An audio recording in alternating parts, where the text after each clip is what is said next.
Next question போலாம். Yeah let's go birthday. மோனிக்கு பிடிச்ச dress costume என்ன? ட்ரெடிஷனலா, மாடர்னா, கேஷுவலா? நைட்டி. ட்ரெடிஷனலா, மாடர்னா?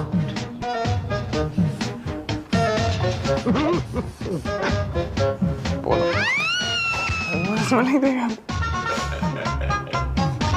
எனக்கு தெரியும் ஆனால் நான் எழுத மாட்டேன். சரி எழுதுறேன்.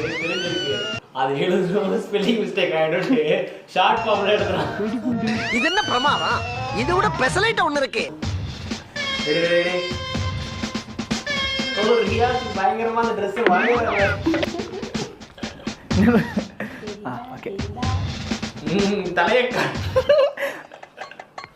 இருங்க ஒரு அசிங்கம். மாத்தி எடுத்துடலாமா? ரெடியா गाइस? மோனி காமிச்சிச்சு.